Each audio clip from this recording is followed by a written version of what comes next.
শাস্ত্রের নিগুড় তত্ত্ব হলো উদ্ধারে তো আত্মানাং ন আত্মা অবসাদয়েত। অর্থাৎ ভগবান বললেন, ওগো তোমরা কারো উপর তোমার উদ্ধারের ভার রেখো না, নিজের উদ্ধার নিজে করো। ভক্তগণ, আমাদের প্রায় প্রত্যেকেরই জমের চিঠি এসেছে। এখানে যারা বসেছেন, যদি কালি দিয়ে ঢেকেও রাখেন, জম কিন্তু ছাড়বে না। প্রত্যেকের জমের চিঠি এসেছে। তাহলে জমের চিঠি 5টি চিঠি আসে জমের। প্রথম চিঠি কি?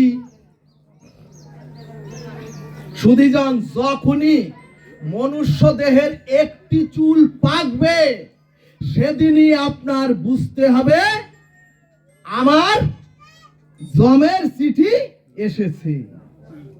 সুধীজন, দ্বিতীয় চিঠি হলো এই সুন্দর টসটসে চামড়া যখনই কুঁচকে যাবে, তখনই বুঝতে হবে দ্বিতীয় চিঠি আমার দেহের জন্য এসেছে। তৃতীয় চিঠি কি? আগে শুয়ে সহজেই সুতো ভরতে পারতাম, আর এখন শুয়ে ওই ছিদ্র থাকে বরগুনায় আর সুতো থাকে লন্ডনে। অর্থাৎ আর ছিদ্রে সুতো ভরতে পারি না।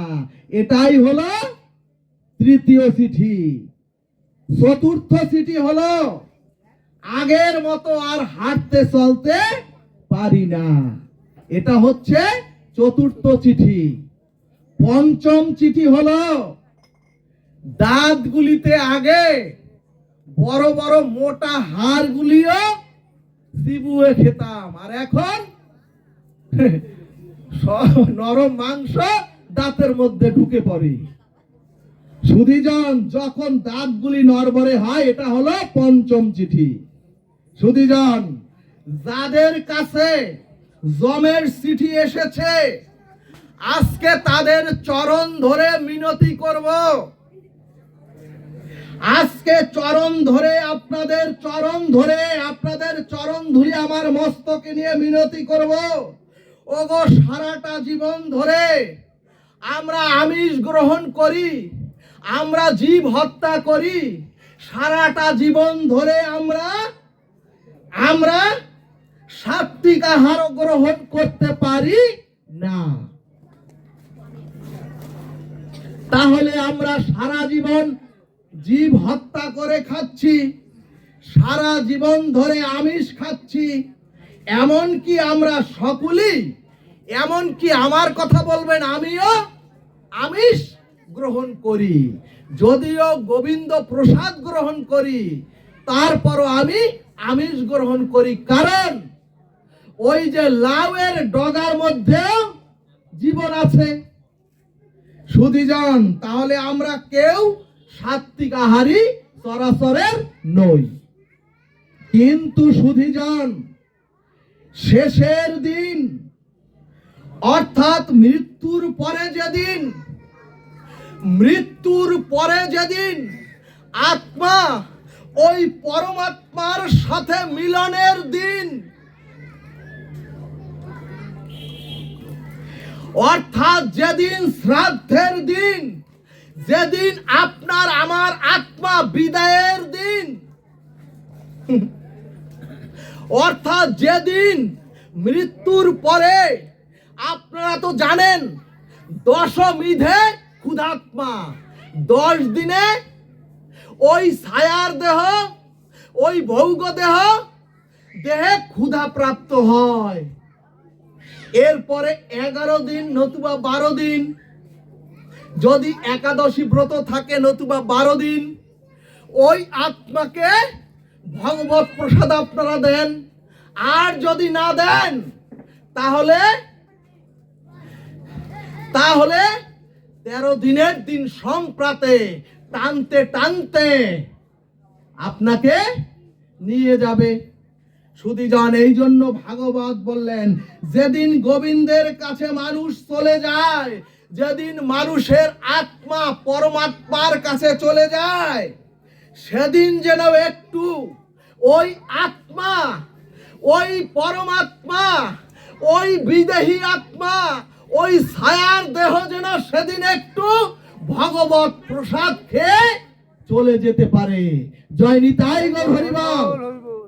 ওগো সারাটা জীবন শুধুই তো সংসারের জঞ্জাল টানলেন, সারাটা জীবন তো ওই ছেলে মেয়ে বউ সন্তানের জন্য এই ঘানি টানলেন, আর আমরা মায়ার দাস হয়ে কামনা বাসনায় পড়ে অখাদ্য কুখাদ্য গ্রহণ করলাম। কিন্তু শেষের দিনে যেদিন গোবিন্দের কাছে রওনা দেব, শেষের দিন যেদিন আত্মা পরমাত্মার সাথে মহামিলনের জন্য রওনা দেব,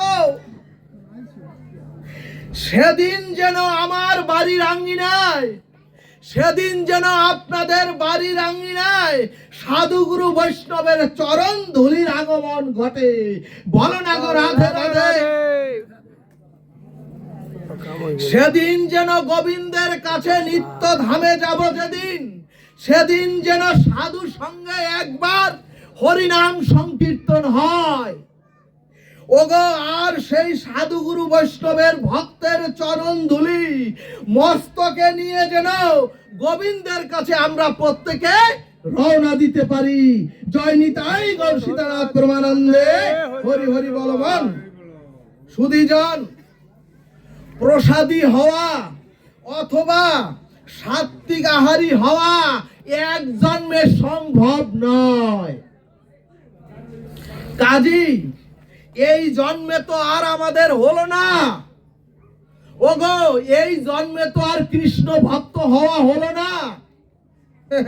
কিন্তু শেষের দিন, শ্রাদ্ধের দিন যেন কোন আমিষ বা জীব হত্যা করে সেই খাদ্য ওই পরমাত্মার উদ্দেশ্যে, ওই বিদেহী আত্মার উদ্দেশ্যে, ভৌগ দেহের উদ্দেশ্যে যেন না হয়।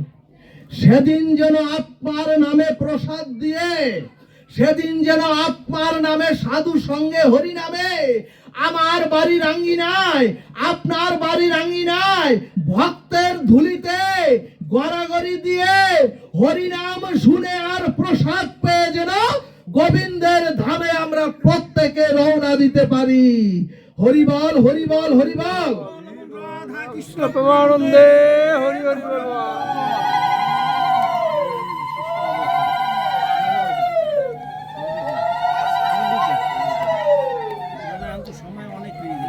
ওগো সারাটা জীবন পাপ করলাম, ওগো শেষের দিনে যেদিন চিরদিনের মতো চলে যাব, সেদিনও কি পাপিষ্ঠ দেহ নিয়ে, সেদিনও কি পাপ করে আমরা যাব, সেদিন যেন আমরা পাপ করে না যাই। কাজেই ভক্তগণ, হরিকথা ভাগবত আলোচনার থেকে আমরা যদি এই সিদ্ধান্তটুকু না নিতে পারি, এই শিক্ষাটুকু না নিতে পারি, সব ছাইর মধ্যে ঘি ঢালা সমান কথা। অর্থাৎ আজকে আমরা আমাদের সন্তান আত্মীয় স্বজনদের ডেকে যেন আজকে পর্যন্ত যা হয়েছে হোক, আমরা আজকের থেকে এই সাধু সঙ্গে এই হরি কথায় যেন সিদ্ধান্ত নিতে পারি।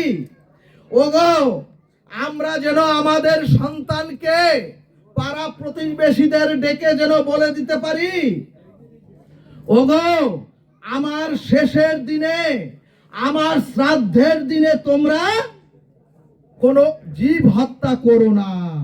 আমার শ্রাদ্ধের দিনে সাধুগুরু বৈষ্ণব নিমন্ত্রণ করে গোবিন্দের প্রসাদ তোরা পাওয়াবি, এটুক যেন আমরা বলে যেতে পারি। সুধীজন, সুধীজন, আর শেষের দিনে যেন ভক্তের প্রসাদ, ভক্তের চরণ ধুলি আর হরিনামকে সম্বল করে যেন আমরা চলে যেতে পারি। সুধীজন, আজকে আপনারা একটি অন্তত প্রতিজ্ঞাবদ্ধ হন, যেহেতু সংকেশ এসেছে আর হরি কথা বলার সুযোগও নাই। আজকে আপনারা এই ভাগবত সঙ্গে ওগো সাথে তো কেউ কোনো করি নিতে পারবেন না। যেদিন ভব সাগর রূপ ওই ভব পারের নৌকায় যেদিন উঠবেন, সেদিন তো কিছু করি দিতে হয়।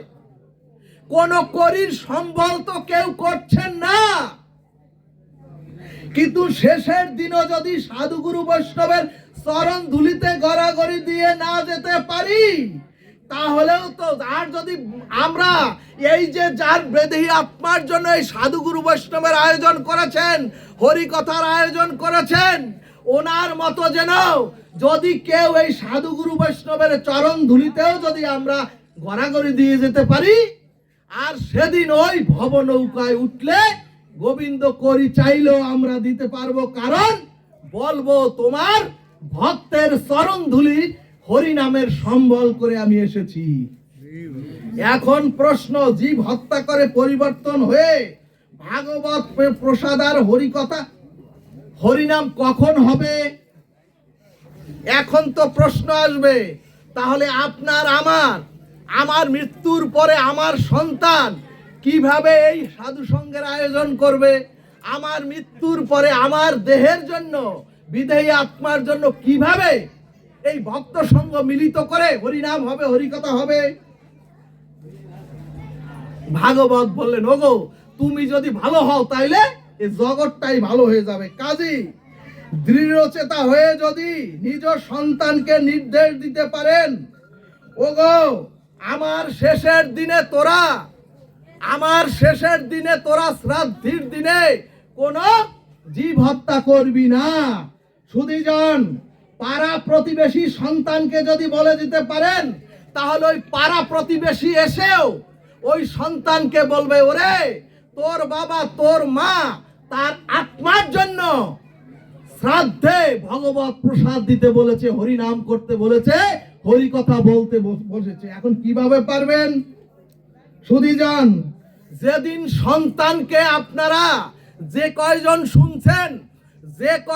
শুনছেন আপনারা যেদিন আপনার সন্তানকে আপনার শ্রাদ্ধের দিন ভগবত প্রসাদ হরিনাম আর হরিকথা বলার জন্য যেতে পারবেন, নির্দেশ দিয়ে যেতে পারবেন, সেদিন আপনাদের হরিকথা সার্থক হবে। আর সুধীজন, আপনাদের চরণে মিনতি রেখে বলছি, কতজন আপনার সন্তানকে প্রতিবেশীদের বলে যেতে পারবেন গোবিন্দের নামে? আজকে একটু হাত উত্তোলন করুন, বলবান রাধা কৃষ্ণ প্রীতি প্রেমানন্দে হরি হরি বলবান। সুধীজন, আপনাদের নয়, সময় কম মাগো। সুধীজন, আমার শেষের দিনে যদি গোবিন্দ বলে, ওগো আমার শেষের দিনেও যদি গোবিন্দ বলে, ওরে তুই ওদেরকে রেখে আমার নৌকায় আরোহণ কর, আমি বলবো, ও